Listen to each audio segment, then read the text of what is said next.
Hey everyone, welcome to Locked On Lakers for Monday. Brian Kamenetsky, Andy Kamenetsky. The Lakers get themselves over 500 on Sunday night. And Andy, is Carmelo Anthony making not only a play for sixth man of the year, but defensive player of the year? We'll talk about it next. You are Locked On Lakers, your daily Los Angeles Lakers podcast. Part of the Locked On Podcast Network, your team every day.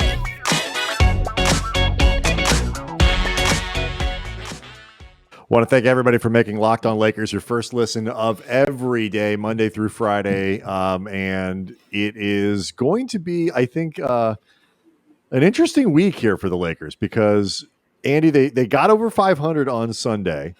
They beat the Rockets 95-85 at Staples Center, game that really wasn't as close as the final score indicated. The Lakers took control early of this one, and the Rockets made a late run. The Lakers stopped it, and it wasn't a repeat of what happened on Wednesday, I believe it was, against Oklahoma City. I think the difference really was against Oklahoma City, the Lakers, it wasn't just a matter of taking their foot off the gas. It was like they were driving with the emergency brake on.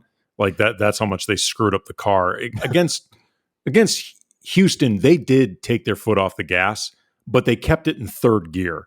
And third gear was they didn't abandon the car. No, they wouldn't have flunked their driving test. Right. Like I don't even think they drove with the emergency brake on in Oklahoma City. I think they just got out of the car and went had ice cream or something. It was bad. They might as well have. And so, but I mean, what's funny about it is Anthony Davis. The Rockets went on like a 21-4 run, I think it was, in the fourth quarter, got within 10 or 11 or 12 or something. Lakers kind of squashed it, 80, a nice little turnaround over Eric Gordon in the post. Like they found that mismatch, makes the bucket. Russ had a bucket in there. The difference was like they didn't really let down defensively. For me, what was strange about this game, both strange and encouraging, because we'll talk about it in terms of turnovers, was that they were wretched offensively pretty much the entire game, the Lakers were, and it got actually worse as it went along. Davis said after the game, like, this was a question of offense. Like, we just stopped scoring the ball. And he's not wrong. And you go through it. They had 21 points in the third, 20 in the fourth. I realize the Rockets are only marginally an NBA team, Andy, but like, they are technically one. And at some point, they're going to score a little bit. They're going to hit some shots. And I think that's really accounted for it more than anything. The Lakers shot 40% from the floor, 29% from three. They only made it to the free throw line 13 times. What saved them is something that we've talked about, turnovers. They did not turn the ball over, 12 on the night. Russ had 2. LeBron had 2. A huge change for the Lakers from what they've been doing. Yeah, I mean, the last few years, the turnovers have been a really big issue for the Lakers, whether they were a championship caliber team, whether it was a year that they actually won a championship, or whether it's this year where they are really trying to figure things out. Like I've said a lot of times, like the Lakers, without having the benefit of Elias or ESPN Sports and Info check this data for me, I'm willing to believe that the Lakers lead the league in avoidable turnovers. And that has certainly felt like the case this year. And what's interesting is just the way that turnovers have been an issue for them, but like in opposite ways. Like the last couple of years, they needed their defense to offset the turnover issues because they just couldn't afford to waste possessions offensively because they weren't a reliable enough offense. Now they have you mean like they had so much trouble sort of scoring that like you give up possessions. It's like you're just relying that much more on your defense. You have to grind it out that much more. Exactly. I mean, they cannot afford, because they were not a team that was great scoring naturally. They could not afford to just give up possessions and then again, just put more on their defense. This year, their offense actually is far more reliable. It's been far more efficient for them, but they don't have the defense that they can rely on if they're turning the ball over and over. Like they don't want to make themselves defend more than necessary. Well, this year. Defend more than necessary and defend in positions, obviously off of turnovers where you are lopsided, you're not set. Like it's funny. Like you talked about the offense being more efficient. We were kind of texting each other throughout the weekend, kind of looking at numbers, reacting a little bit to the Cleveland game, which we don't do a show for. It's on a Friday night, and getting ready for this one. I was surprised. I looked up some of their efficiency numbers, and coming into the Houston game on Sunday, it'll drop a little bit based on this one. Early season, there's a lot of shuffling around. I was surprised they were seventh. They were seventh in the league in offensive efficiency heading into Sunday's game. And I mean, I get why, but why they could be that high. But like, because they've had stretches, like you say, where they turn the ball over, like, I mean, in insane levels, because they have stretches where they seem to either score, 14 points in a minute and a half, or don't score for 4 minutes. They don't look like a team that averages out to the seventh best offensive team in the league. Like, I get why they were, I want to say 27th in the league in defensive efficiency coming into Sunday's game. That computes. But because of the turnovers and because of the disjointed nature of it, I was surprised that they were that good in the aggregate on the other end of the floor. It was a hard thing for me to see because, they don't get to the free throw line very much. They're not that good when they get there. It's really, you pointed it out. The 3-point shooting has really helped them. Carmelo Anthony on Sunday had another massive 3-point shooting night. I guess maybe mentally, I just don't think of them yet still as a good 3-point shooting team. Yeah. I mean, they are, though. I mean, other than Anthony Davis, other than Anthony Davis and Russell Westbrook, and I guess LeBron is in a bit of a slump the last couple of games, but on balance, the guys who take threes on this team have been making them. If you go Correct. up and down the roster, the guys who regularly take threes have been very good. And other than threes, the majority of the Lakers' shots come at the rim. So that's why I remember when you told me that, I said, honestly, I'm not that surprised at all because I know they're shooting the three well. They take a ton of shots from close up. Heading into this game, they were, as a team, shooting almost 49% overall and 54% on twos. Like, that's going to lead to a really you're right. efficient offense. You are correct. I mean, nothing that you're saying is incorrect. And like, when you break it down and you kind of lay it out, it makes a lot of sense. It just, to me, aesthetically, what's funny about it is just aesthetically, they don't look like they should be as good. I will say, and these are numbers updated through Sunday. Other than, Melo is not going to shoot 52% from three, but I do think he's going to shoot over 40. I've said that all season long, that if when you lay out all the players on this team that I 100% believe will finish the season over 40%, Carmelo Anthony is absolutely the guy on that list. He's the only one, when you talk about Bazemore and Monk and LeBron and some of these other guys that take them. But you're right. Of the volume guys, Melo's taking 6 a game or 6.5 a game, shooting 50%. It's a little over water and a little unsustainable, but I don't think it's not crazy. Avery Bradley's at 43% on relatively low volume. We'll see how long that, but Bazemore's at 42, getting a lot of open corner threes and things like that. He shot 41% last year. If, in theory, that's something that's sustainable. Reeves is at 38. LeBron's down to 33. Monk is down to 33. And then, Westbrook and AD. So what they're doing, I think Westbrook at 25%, it's not going to get that much higher, but AD is probably going to do a little bit better than 17.5. Where they are now doesn't seem crazy unsustainable from a 3-point shooting standpoint, which I actually find pretty encouraging. Yeah, especially go down a little bit, but I don't think it's crazy. No, and they're going to eventually have Wayne Ellington on the court. He's a proven 3-point shooter. Mm-hmm. They're hoping that Kendrick Nunn, that the uptick over the course of his first 2 seasons, progressively getting better from behind the arc, that's going to be something that once he's actually able to play will be sustainable as well. So, I mean, they went out of their way to make themselves a far better 3-point shooting team. Like, to some degree, it's like, this is what should happen. Like, if this doesn't happen, then you really have to take a look at what the front office did, because they sacrificed a shit ton of defense in order to get themselves that 3-point shooting.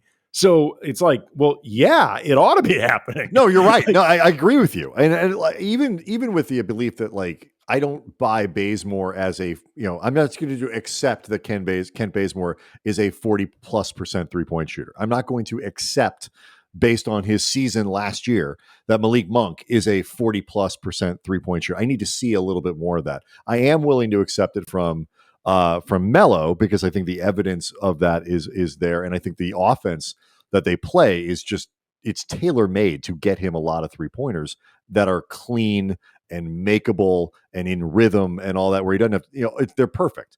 And, I think LeBron is going to settle into that 36-37% range and all that stuff. And so you're right. They have to be able to do it because, and, this is kind of the rest of the show here. There's two more things that we want to talk about for Monday. There is the defense, which was significantly better on Sunday against a god-awful team. So what do you do? And, but even then, Andy, you look back a little bit at what they did in the fourth quarter against Cleveland on Friday.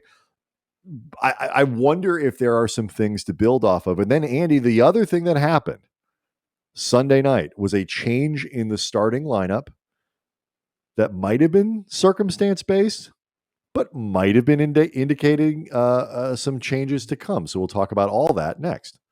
Locked On Lakers brought to you by Indeed. Thanks to the great resignation, the job market is filled with once-in-a-generation talent. So how is your organization going to put together an all-star team? Your front office needs an all-star roster. You need Indeed. Indeed partners with you for every step of the hiring process so you can find talent with the skills that you need through tools like Indeed Instant Match assessments and virtual interviews. With Instant Match, as soon as you sponsor a post, you get a short list of quality candidates whose resumes on Indeed match your job description. You can even invite them to apply right away. With Indeed Instant Match, over 90% of employers get quality candidates as soon as they sponsor their job post, according to Indeed data. Candidates you invite to apply through Instant Match are 3 times more likely to apply to your job than those who just see it in a search, according to Indeed data. So get started right now with a $75 sponsored job credit to upgrade your job post at Indeed.com/lockedon. Get a $75 credit at Indeed.com/lockedon. Indeed.com/lockedon. Offer valid through December 31st. Terms and conditions apply. Need to hire? You need Indeed. Andy, does this sound familiar? Yes. You've got one. No, let me finish. You've got one device lets you catch the game live, another that lets you stream your favorite shows. You're watching sports highlights on your phone. You've got your neighbor's best friends login for all the good stuff. I ask you again, does this sound familiar? Yes, and my God, it's awful. Yes, it is. Well, I want to tell you about a simple way to get all that entertainment you love without the hassle, and a great way to finally get your TV together. It's called DirecTV Stream. It brings your live TV and on-demand favorites together like nothing before, so you can watch all your favorite sports, movies, and shows in one place. That means no more juggling remotes, no more need to buy another device ever again. And the best part, Andy, there's no annual contract, so get rid of the clutter, get rid of the confusion, get your TV together with DirecTV Stream. You can learn more about it at directtv.com. That's directtv.com. A compatible device is required, and content varies by package. All right, Andy, we'll get to the starting lineup here in a second, but I want to talk about the defense because, as I mentioned in the previous segment, the Lakers came into Sunday's game as, I believe, the 27th ranked team in the NBA in defensive efficiency. And while you can argue that you don't have to have a top 5 defense to win a title, you can't have a bottom 5 defense and win a title. That doesn't happen. The numbers looked really good against Houston.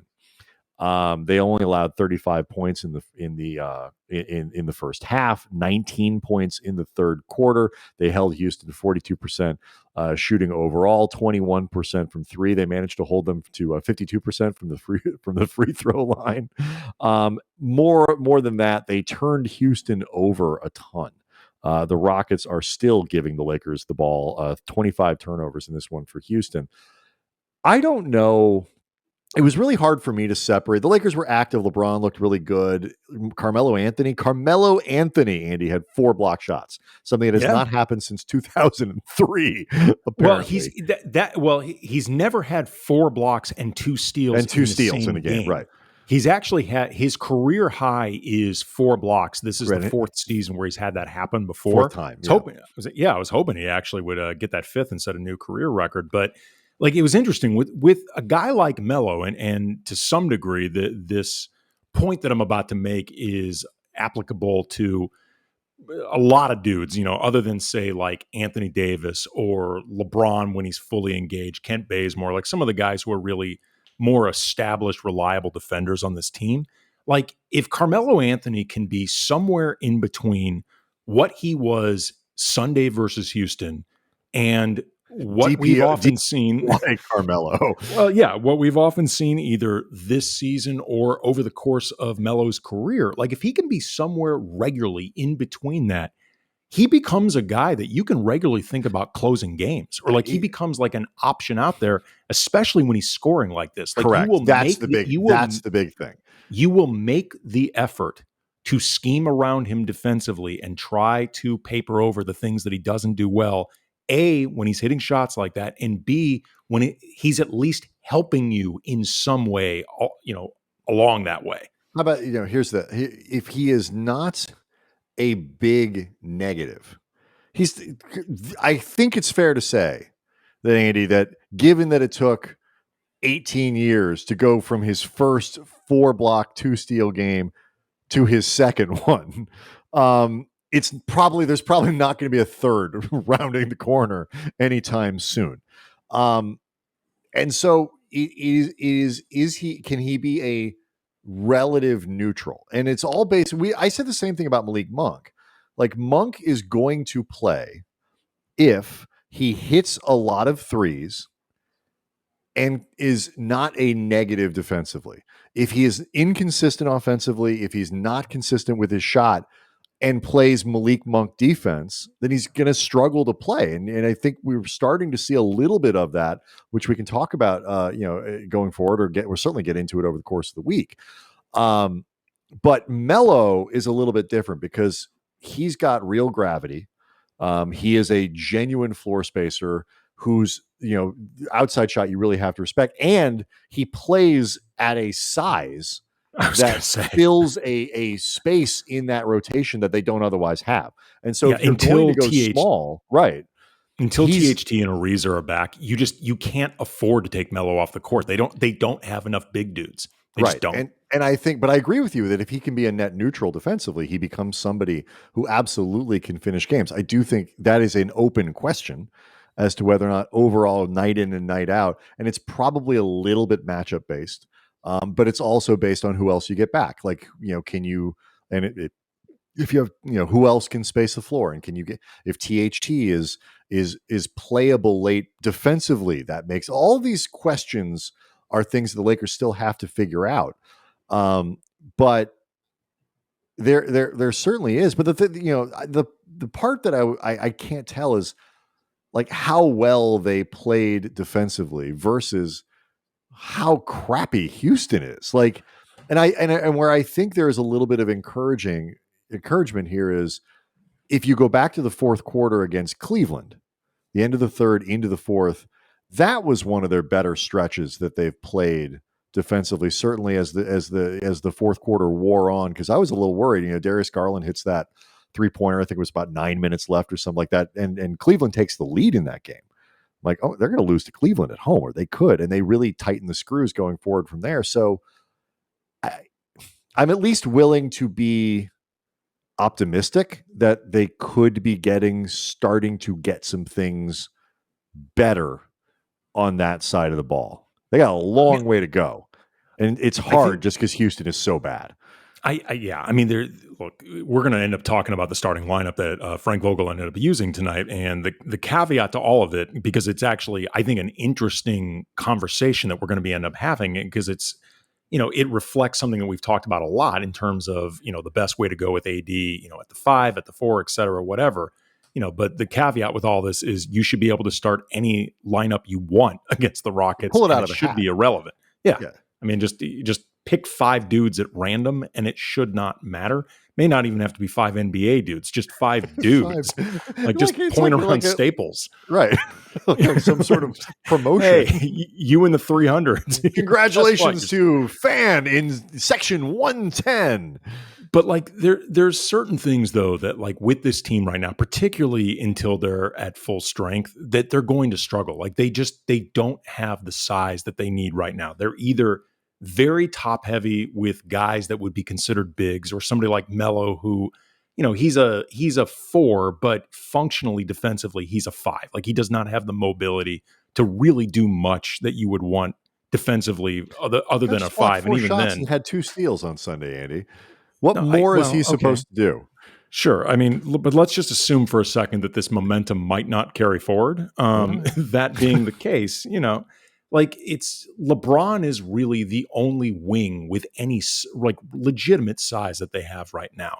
So that's going to be. And even when Ariza comes back, he's not somebody who bullies people around. No, but I'll tell you right now, man, he's got a lot of length, and certain things, like, for example, defensively, they get killed on the defensive boards. Trevor Ariza is somewhere between like solid and average as a rebounder, depending, in terms of across the league, compared against everybody else in the league, depending on, I guess, what position you consider Trevor 3 or 4 at any given moment. On this team, he's upper half, and he will make this team exponentially better on the defensive glass.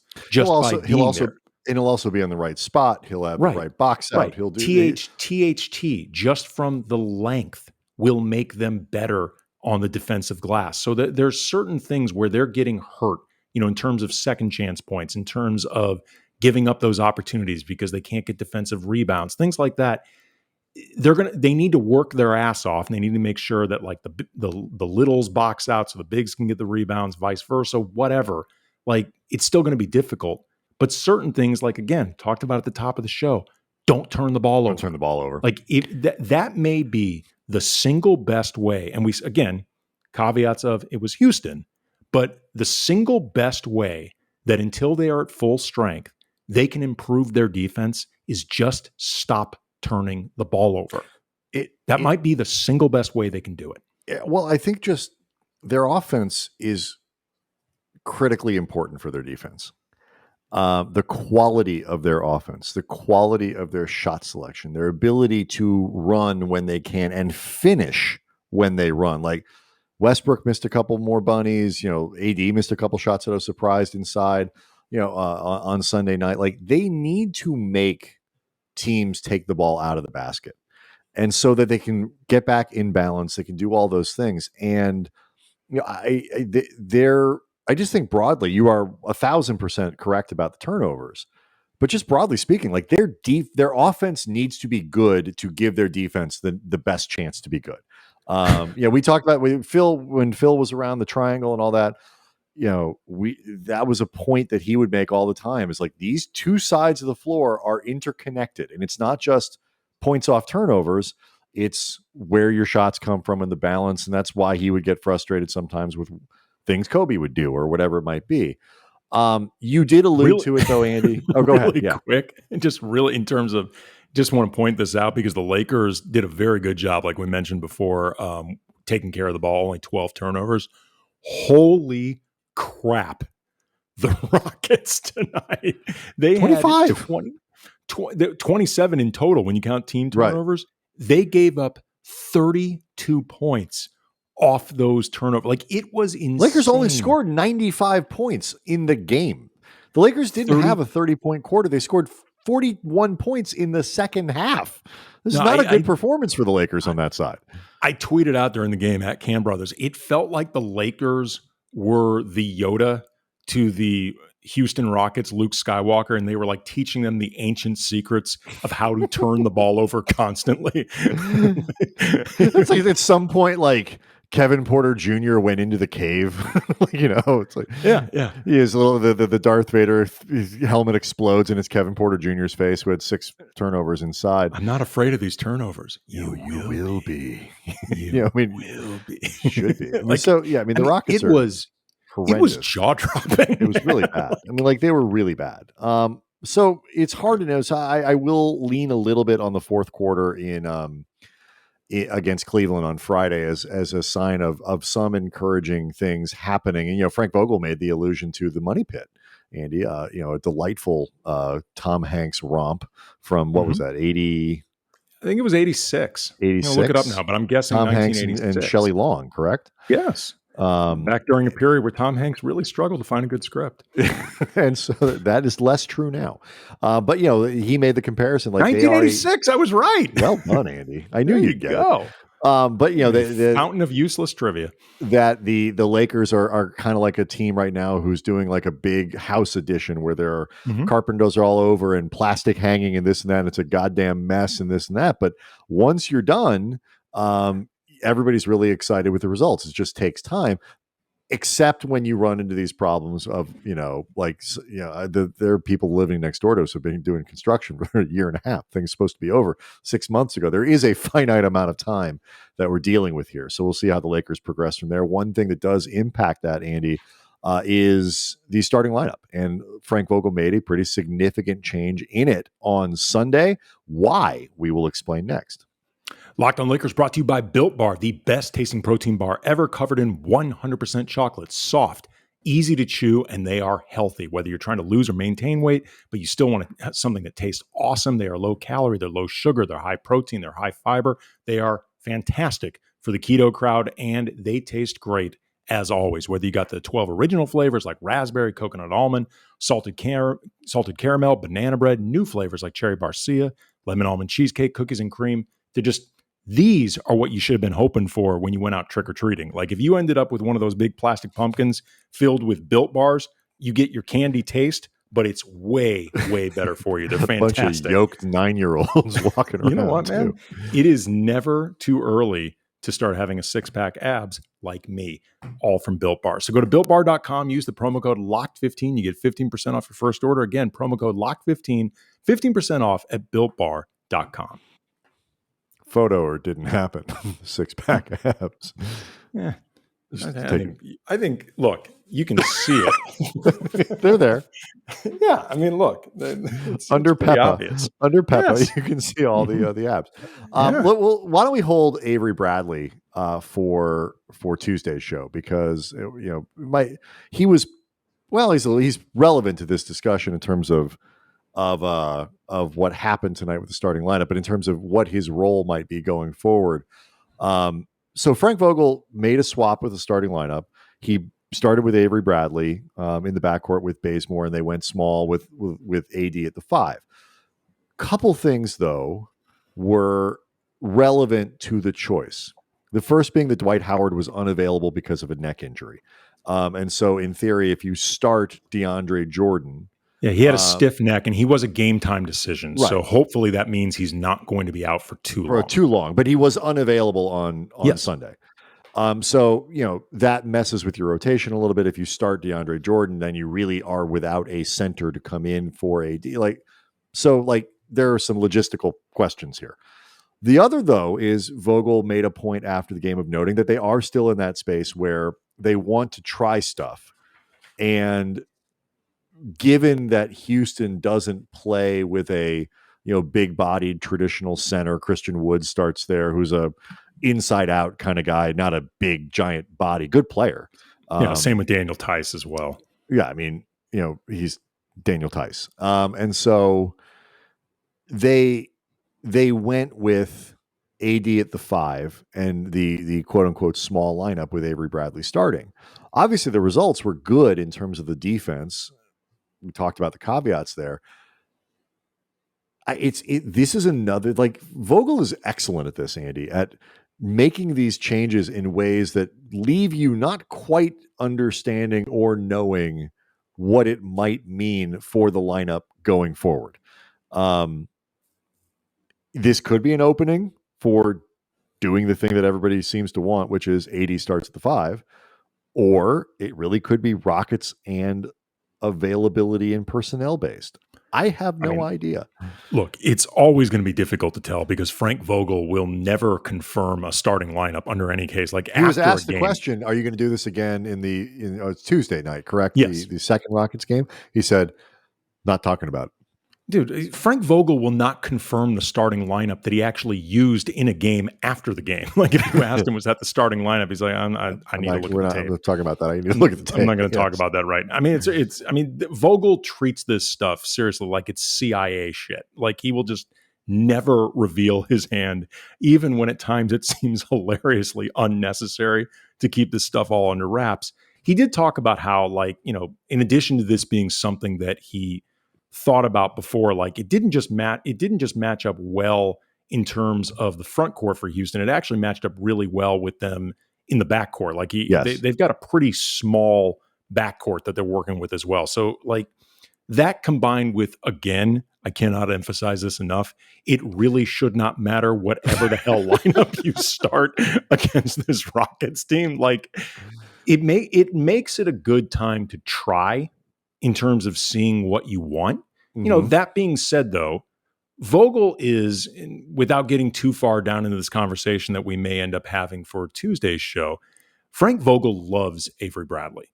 And I think that this is as much about finding minutes for Avery Bradley and finding floor combinations and opportunities to get Avery Bradley into the lineup, because he could have started Malik Monk.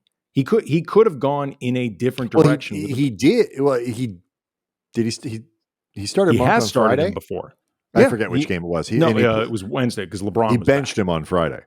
Yeah, he did. He did not play Malik Monk in the second half of Friday's win against Cleveland. He only played, I think, 4 or 5 minutes total. Right. But I bring up Malik Monk. I mean, I guess we're having the conversation about Avery Bradley now. But, I guess we're gonna go back to the drawing board for Tuesday's show. I had actually said to you before the game that I was wondering how much of that second half where Avery Bradley against Cleveland Friday, where Avery Bradley and Austin Reeves played all of the second half reserve backcourt minutes. And Malik Monk was, for all intents and purposes, benched. And this game he ended up playing, I think it was 19 minutes, but that's in part because of Avery Bradley going into the starting lineup and it reconfigure some of what they're doing. But I had said to you before that before we even saw that Avery Bradley was going to start, I was wondering if we were in the process of seeing Avery Bradley go into just more of a role, and Frank Vogel looking to try to find those type of minutes, and him also starting to look to break ties if you possibly can on the defensive end. Right. And that is where Avery Bradley is going to have a big advantage over Malik Monk. Particularly if he shoots well. And he did. And has, as in his... He didn't against the Rockets, but he did against overall, Cleveland. He has, in his relatively limited minutes as a Laker, and Monk was 0 for 4. The two of them combined were 0 of 8 from 3-point range. It was not a good offensive night for either one of them. But I do, and this is part of the reason I think, Monk, fair or unfair. Monk, I think he's played pretty well over the course of the season broadly. Is fighting is always going to be fighting a little bit of an uphill battle. Is that orientation that Vogel has towards defense and defaulting to defense, which, by the way, when your team is 27th in the NBA in defensive efficiency, is not an unreasonable position to take. But Monk is always going to be fighting a little bit of an uphill battle. He's got to prove himself on that side of the ball, where Vogel has the trust. Or just Bradley has the trust of shoot the lights out, one or the other. One or the other. Those are your choices. But Bradley comes with built-in trust, and there's certain things where I think Bradley is good, really good on that side, and certain things where he's less good. But what he is someone who Frank Vogel knows exactly how he fits and can predict exactly how he's going to play and perform in the system that Vogel wants to run. And the big thing about the starting lineup isn't so much pro or anti DeAndre Jordan. It's not pro or anti Dwight Howard. It's not even like AD is a significantly better player at the 5 than he is the 4, because I think there are a lot of numbers that show that's not necessarily true. But what it is for this team is the opportunity to get more minutes for your best players and the guys who are the most effective. And when they have a full roster, there's no question that they have more talent that's going to end up sitting if you give 17 minutes a night or 15 minutes a night or whatever it is to DeAndre Jordan. Like that, in my mind, I don't think that's debatable.